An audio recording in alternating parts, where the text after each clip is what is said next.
Hello and welcome to Ticker TV. As we are seeing, the Indian stock markets are scaling new highs day by day, and the Indian mutual fund industry is also booming.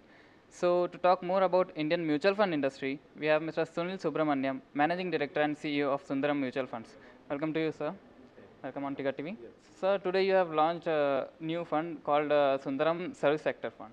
So, sir, tell us more about this fund. Yes, so this is an open-ended fund which you are launching today. It's open for subscription till this 12th of September. Now, when you say service sector fund, naturally in the mind one says sector funds when one looks at it as a high-risk fund. But I want to explain to customers that the service sector fund is not such a high-risk fund because service sector accounts for 54% of Indian GDP. Not only that, it is the fastest growing sector of the Indian economy. Last year's growth rate of service sector was 7.9%, whereas GDP grew at 6.5. And service sector, India's service sector is also the fastest growing service sector in the world along with China at 8 and 7.6. So I think that is a very good case for making good money from the stock market by choosing stocks from the service sector. And today the opportunity comes because while 54% of service sector is the GDP contribution, only 35% is the market cap contribution. So over a period of time we expect this 35% to catch up with the 54%, and that will give new listings which will give a lot of a good value generation for investors. And this new listing, basically you can say that it is the GST reform which is actually given this whole services fund. Why before no services fund before? Because services sector was largely unorganized, and in organized there was only IT and little bit of financial services. But now you will see that this unorganized to organized shift that GST and demonetization are doing will bring a lot of new players into this stock market from the services sector, and hence it's a right and ideal time to launch it from a customer perspective. Talking on sector wise, we are seeing the markets are at all-time high, but we are seeing that mid cap and small caps are refusing to perform. So where do you see the opportunity behind this? So our portfolio will be having large caps, mid cap and small cap in it. So basically the idea is to have a multi-cap portfolio is to provide the safety of large caps and the growth of mid and small cap. And you mentioned that recently market is at all-time high. Market means Sensex means large cap, and mid and small cap have underperformed. The reason for that is basically two or three reasons. One is that since last December volatility has suddenly started in the world. So naturally when there is volatility, people tend to go to those more safer large cap stocks. So some money flow has moved from small cap space to large cap space. So that demand for stocks in the large cap has made large caps to perform. Second aspect is that because of SEBI rationalization, a lot of large caps which had small and mid cap stocks in their portfolio were selling it over the last 3 months. So that also led to some selling pressure.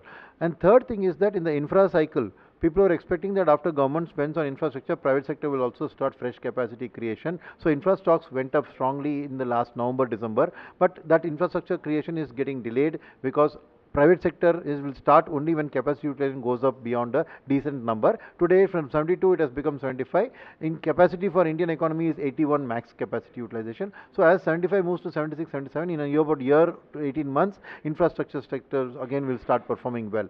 So this is a good time to accumulate if you are investing for 3 years. Of course, a diversified multi-cap portfolio of small cap, mid cap and large cap. Already in the last 1.5 months, you have seen recovery in the mid cap and small cap space. So if we see the macro and micro concerns, so we are seeing that the profits to GDP ratio are very low. It's around less than 4 and below the average mean average of 5. So sir, do you see markets rising from here? I see markets definitely rising from here because of 3-4 reasons. One is from a long-term perspective for foreigners also, India continues to be the destination for the future. So both FDI and FII money should come to India more than to other emerging countries. Second, domestically, what has happened, inflation in 2013-14 was at 10.5, today it's at 4.5, 5. So when inflation drops, people shift their savings from physical assets to financial assets. So in financial assets, bank deposit rates also have dropped. So money has shifted from bank deposits to equities. So our mutual fund industry, which over the last 50 years got only 4 crore folios, in the last 3 years has got another 3 crore folios and taken to 7 crore. And another statistic on the mutual fund industry is that for March 2004 to April 2014, 10 years period, industry got 86,000 crores total. Today, 1 year SIP is 90,000 crores, 7,500 crores a month. And the last 3 years, almost 4 lakh crore has come to the industry, 5 times what came in 10 years. So the flow of money into the stock market means that earnings growth, future expectation will drive the stock market and not necessarily a current profit to GDP ratio, right? As more demand comes, consumption stocks will do well, then they will be financed by retail finance stocks will do well. As then demand rises, capacity will rise, then their orders will be placed on capital goods suppliers like small and mid cap companies, their order book will go up, then they will do well. So I think we are in the mid of a very good cycle. For the next 5 to 6 years, I see that earnings growth will continuously rise in the economy. As we see the rupees depreciating day by day, it's touching low by low. So, sir, what's your take on this, and where will it head further? I think rupees weakening day by day, it is better to look at it from the mirror image. Say dollar is strengthening day by day. All emerging countries' economies, currencies are suffering day by day. In fact, rupee is suffering less than other emerging countries.